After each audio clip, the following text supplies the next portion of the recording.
तो स्टूडेंट्स, स्वामी विवेकानंद ने कहा कि धर्म मनुष्य में पहले से ही व्याप्त देवत्व मतलब ईश्वर के बारे में सोचने वाला एवं आध्यात्मिकता का विस्तार मात्र है। डॉक्टर राधाकृष्ण सर्वपल्ली ने धर्म आध्यात्मिकता को धर्म का अभिकेंद्र माना और हर संस्कृति में नए नए धर्मों का उद्भव हुआ, उनमें लगातार परिवर्तन हो रहे हैं। लेकिन वर्तमान में जो धर्म इस बात पर बल देते हैं कि सभी एकता से रहे और अहिंसा को धारण करें। तो स्टूडेंट्स, हमारा जो टॉपिक है वो डाल लीजिए आप।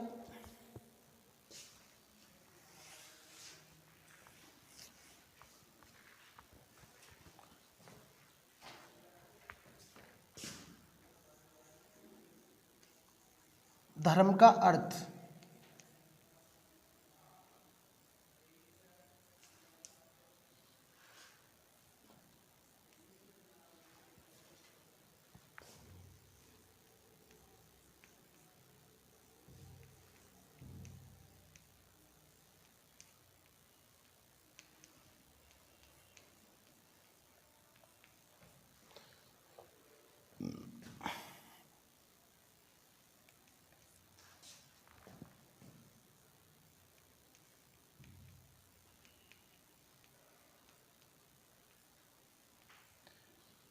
धर्म शब्द का जो अंग्रेजी अर्थ है वो रिलीजन, और रिलीजन का जो आशय होता है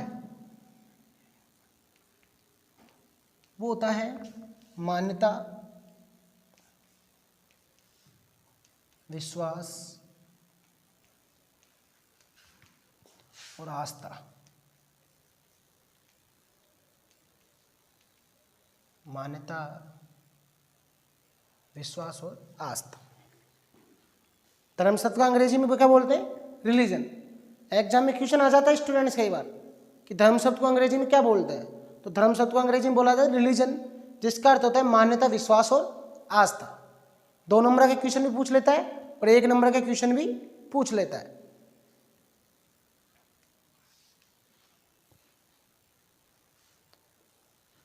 धर्म के जितने भी अर्थ बताए गए हैं उसको हम स्पष्ट कर लेंगे आपकी पाठ्य पुस्तक के अनुसार, जिससे आपको एग्जाम में क्वेश्चन क्रैक करने में कोई परेशानी नहीं हो, अर्थात आप आसानी से उत्तर दे सकें।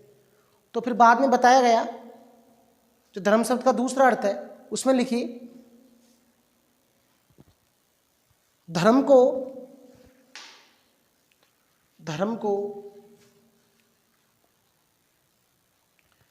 विश्वास,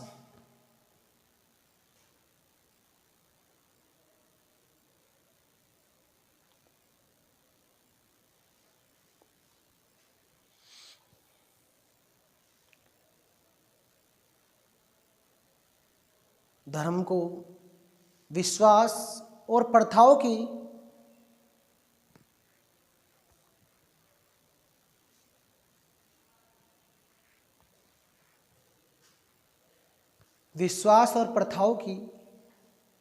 ऐसी प्रणाली के रूप में, धर्म को विश्वास और प्रथाओं की ऐसी प्रणाली के रूप में परिभाषित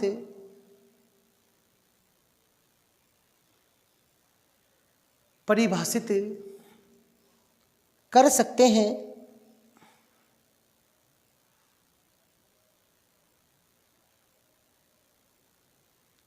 जिससे नागरिकों का समूह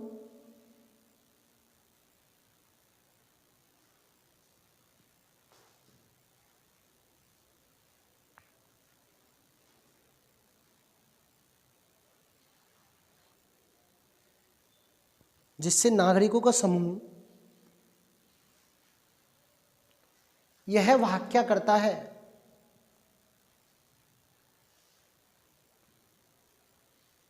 जिससे नागरिकों का समूह यह व्याख्या करता है कि उनके लिए क्या लौकिक है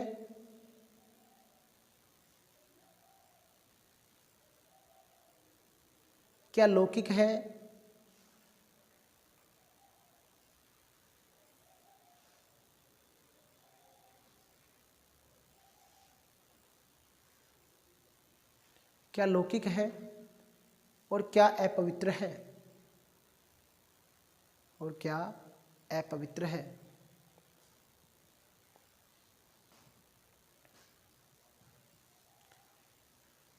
तो स्टूडेंट्स, जो धर्म की जो अर्थ बताया गया, जो परिभाषा बताई गई कि धर्म में एक विश्वास होता है, किसी का प्रथाएं होती है, कुछ नियम होते हैं जिसके अनुसार उस धर्म को मानने वाले लोग ये वाक्य करते हैं कि क्या उनके लिए अलौकिक है और क्या उनके लिए अपवित्र है। हिंदू धर्म के लोग गाय को पवित्र मानते हैं, इस्लाम धर्म के सूर को मानते हैं, कोई मंदिरों में चप्पल खोल के जाता है, कोई जूते पहन कर जाता है, किसी देवता के शराब चढ़ती है, कोई देवता अपने पर फूल चढ़वाता है। सबके अपने नियम होते हैं। तो जैसा उनका धर्म कहता है वैसा ही वो, जैसा उनका विधि विधान है वैसा ही वो अनुसरण करता है। इसलिए धर्म की ये परिभाषा बताएगी। इसके बाद में तीसरा अर्थ लिखिए।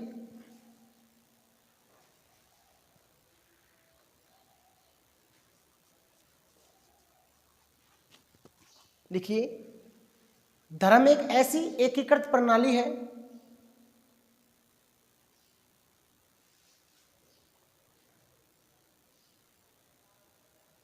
धर्म एक ऐसी एकीकृत प्रणाली है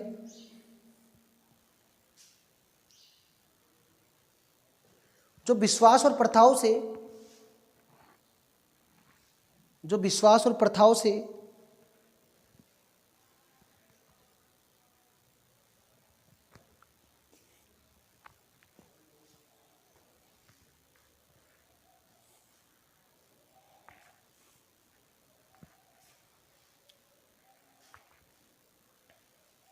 जो विश्वास और प्रथाओं से किसी समुदाय विशेष को जोड़ता है।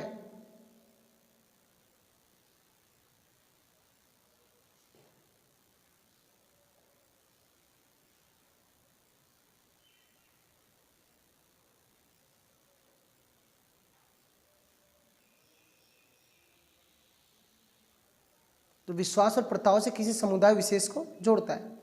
तो स्टूडेंट्स, ये सीधी सी बात है, हर धर्म के पीछे एक समुदाय जुड़ा होता है। सनातन धर्म से हिंदू समुदाय, इस्लाम धर्म से मुस्लिम समुदाय, एक समुदाय विशेष तो अनुसरण करता है रीति रिवाजों का। हम आरती करते हैं, हिंदू धर्म के लोग वो नमाज अदा करते हैं। बात तो वही है, दोनों ईश्वर को मनाने का कार्य कर रहे हैं, ईश्वर की स्तुति कर रहे हैं, लेकिन तरीका क्या है, अलग अलग। इसके बाद में नोट लगा के लिखिए स्टूडेंट्स।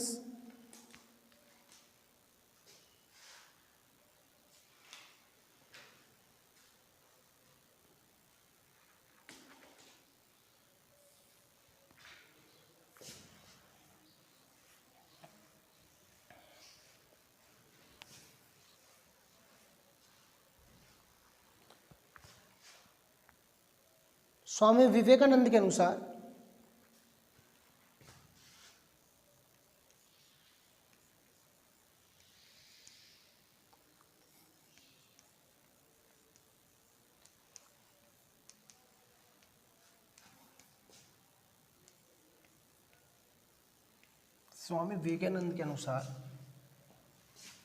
धर्म मनुष्य में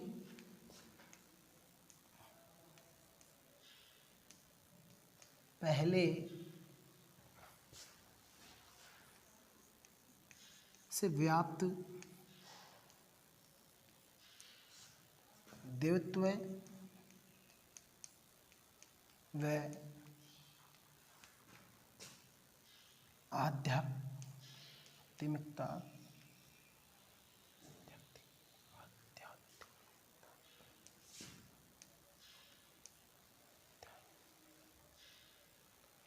का विस्तार मात्र है। विस्तार मात्र है।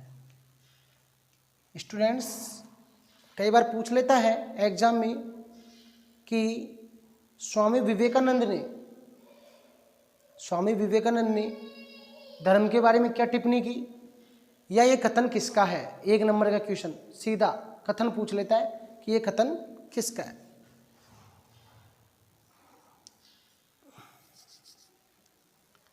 आगे लिखिए, डॉक्टर राधाकृष्ण सर्वपल्ली ने डॉक्टर राधाकृष्ण सर्वपल्ली ने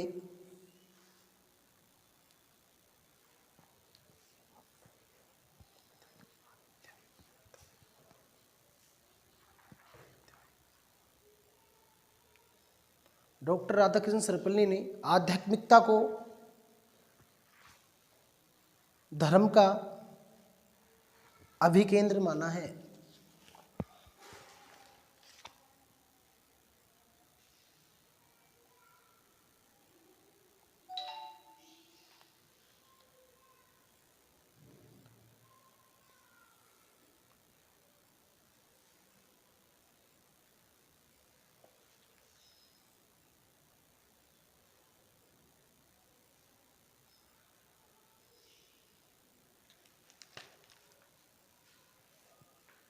आध्यात्मिकता को धर्म का अभिकेंद्र माना है।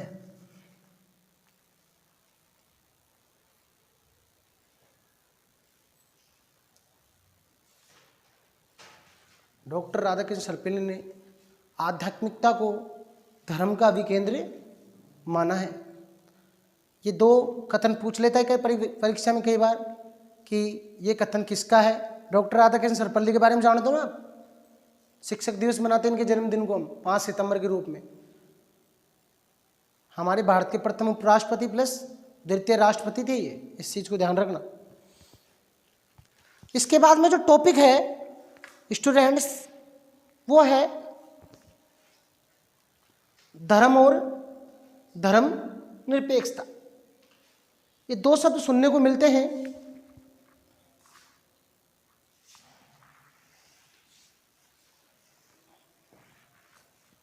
धर्म और धर्म निरपेक्षता डाले स्टूडेंट्स।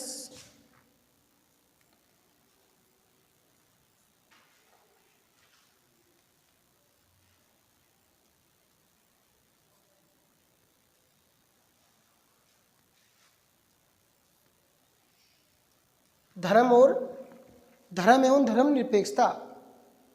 तो मैंने बताया स्टूडेंट्स आपको कालांतर में प्राचीन काल से लेकर वर्तमान तक अनेक धर्मों का प्रतिपादन हुआ। पहले क्या होता था, हर राज्य का अपना एक राज धर्म होता था। वो उसी धर्म को क्या करता था, संरक्षण प्रदान करता था, उसी धर्म के लोगों को ज़्यादा प्राथमिकता देता था, जिससे दूसरे धर्म के लोग क्या होते थे, दुखी होते थे। अगर 1500 ईस्वी से 1800 ईस्वी की बात करूं मैं, तो भारत में जो सबसे ज़्यादा आक्रमण हुए या शासन था मुगलों का। किसका? मुगलों का। जिसमें हिंदुओं को विभिन्न प्रकार की, मुगल वंश था जो इस्लाम धर्म से संबंधित था, जिसमें हिंदुओं को विभिन्न पीड़ाएं उठानी पड़ी। तीर्थ कर, जजिया कर, उनके धर्म परिवर्तन करवा दिए गए। इसी चीज़ को ध्यान में रखते हुए एक नया शब्द उभर कर आया राजनीतिक व्यवस्था में, उसका नाम था धर्म निरपेक्षता। धर्म से निरपेक्ष होना, अलग रहना, अर्थात जिस राज्य में हम रहते हैं उसमें सभी धर्म के लोग रहते हैं, तो राज्य किसी भी धर्म के साथ कोई भेदभाव नहीं करेगा। राज्य की दृष्टि में सभी धर्म क्या हो गए, समान हो गए, और सभी धर्मों को, लोगों को जीने के समान अवसर प्राप्त हो गए। इसी को क्या बोला गया, धर्मनिरपेक्षता। और धर्मनिरपेक्षता को भारत के संविधान में दर्जा प्राप्त है। इसलिए धर्मनिरपेक्षता क्या है, भारतीय संविधान का संवैधानिक तत्व है, धर्मनिरपेक्ष। लिखिए,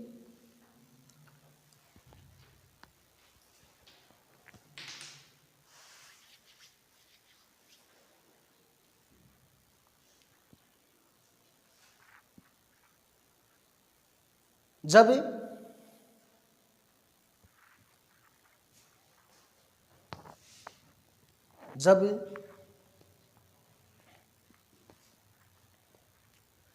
राज्य का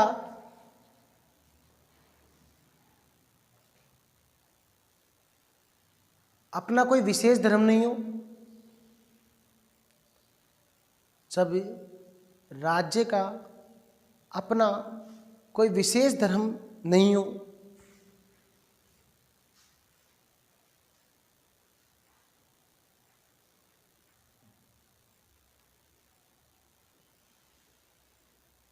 राज्य की दृष्टि में सभी धर्म,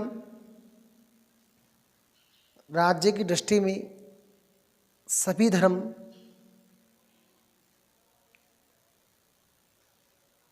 समान हो।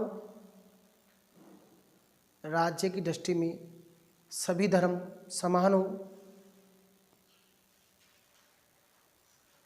और किसी भी धर्म के साथ कोई भेदभाव न हो।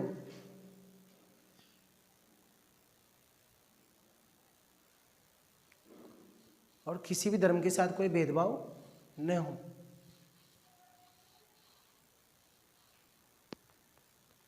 न हो।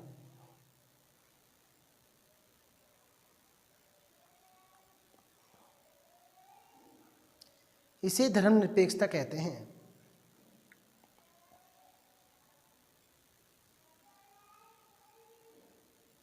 इसे धर्मनिरपेक्षता कहते हैं। तो स्टूडेंट्स, आज हमने धर्म का अर्थ, परिभाषा और धर्मनिरपेक्षता किसे कहते हैं, एक लाइन में लिखिए। भारत में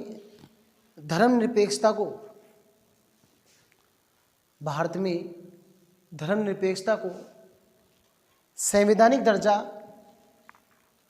भारत में धर्मनिरपेक्षता को संवैधानिक दर्जा प्राप्त है।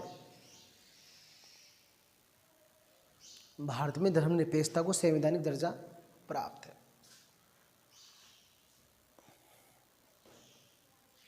अर्थात भारत एक कैसा देश है? धर्मनिरपेक्ष। कैसा देश है? आपसे पूछ लिया जाए भारत कैसा देश है, तो भारत धर्मनिरपेक्ष देश है। भारत का कोई अपना विशेष धर्म नहीं है। भारत में विभिन्न धर्मों के लोग रहते हैं, सिख, बौद्ध, जैन, ईसाई, पारसी, हिंदू, मुस्लिम। तो भारत का अपना कोई धर्म नहीं है। भारत में सभी धर्मों के लोगों को जीने के सर्वांगीण अवसर प्राप्त। तो स्टूडेंट्स, जो अपना पाठ है चैप्टर नंबर 3 धर्म, इसके बारे में और आगे की जो जानकारियाँ है वो नेक्स्ट क्लास में की जाएगी। उनके बारे में चर्चा कि धर्म का नैतिकता के साथ कैसा संबंध है, अहिंसा के साथ कैसा संबंध है, भारत में धर्म की क्या संकल्पना है, और इस्लाम धर्म, ईसाई धर्म, हिंदू धर्म, इनके बारे में भी हम चर्चा करेंगे। इनके क्या क्या नियम, क्या क्या सिद्धांत है। आशा करता हूँ, उम्मीद करता हूँ आप लोग घर पे ठीक होगे, ठीक तरीके से अध्ययन कर रहे होगे।